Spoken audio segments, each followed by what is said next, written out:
At one point during the pandemic, lumber was a very hot commodity and very expensive at the home center. With people homebound for months on end, it's easy to see why. People were forced to stay home. Uh, those folks that would normally be spending money on vacations and going out to eat diverted some of those funds into home improvements and remodeling. Miller Adams with the Virginia Department of Forestry works in Charlotte County to help timber owners care for their trees and plan harvests. A building boom is not the only reason lumber prices surged. A red-hot real estate market was also a major factor. One of the things that could have kicked in were the low interest rates during that period. Could have spurred some of the demand for lumber. Even though the price of lumber is now dropping, it's still higher than it was before the pandemic. Demand for new single-family home construction is keeping lumber prices high. But that extra income hasn't necessarily reached everyone in the lumber supply chain. Barney Warner has been cutting trees in Highland County all his life. He and his son haven't seen the kind of wild price swings that retail consumers have experienced. Prices of what we were getting for logs went up a little bit back in early part of spring, but that was really before the lumber prices went crazy.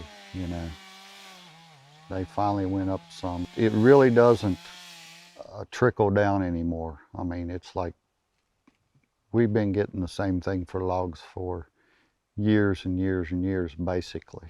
Adams says if you're thinking of harvesting timber, it pays to consult an expert first. Selling timber is something that most of the landowners I work with, it's a once or twice a lifetime situation. So I try to encourage folks to, when they are thinking about selling timber, to at least seek some professional advice, get some idea of what their timber may be worth. Loblolly pine is one of our most commercial species in this area of the state. And we're in a heavy reforestation area because of the timber that's being cut. And most of that property that is harvested, we do plant back to loblolly pine. Those trees can, do well till about 60 years of age. So there's a lot of opportunity there to do things within that 60 years. But more often, the 30 years is what we kind of consider as the economic maturity of those stands of pine. Timber and other agriculture and forest-related industries are a valuable part of Virginia's economy. The Virginia Department of Agriculture and Consumer Services estimates the total economic impact of the state's forest industry is $21 billion a year, and about 108,000 Virginians work in the field. Some of those employees are the lumberjacks who know how to focus on harvesting mature trees. A tree is like you or me or anything that grows.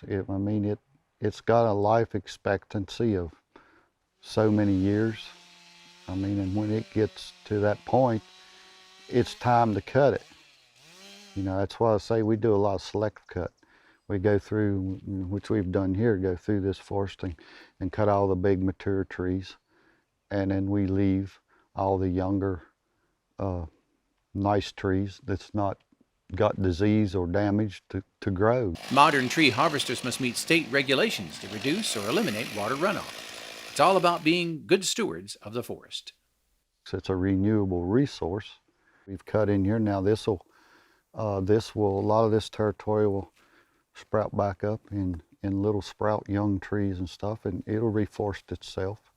It'll come back. And wildlife, any type of your wildlife after you've cut timber, they always flock to an area where you cut timber because the stuff comes up, plants, trees, everything, food for them. Properly timed and executed timber harvest have a pretty significant value to all of us as Virginians, not necessarily strictly for the lumber and the products that we produce out of these harvests, but it creates a diversity of multi-age stands of timber scattered across the landscape, and it's that diversity that's key for many wildlife species. Whether you're harvesting hardwood trees for furniture or pine trees for 2x4s, timber is one of the most valuable resources in rural Virginia. The good news for do-it-yourselfers is that timber prices rise and fall, so hopefully your next home improvement project won't be so expensive. In Highland County, Virginia, I'm Norm Hyde.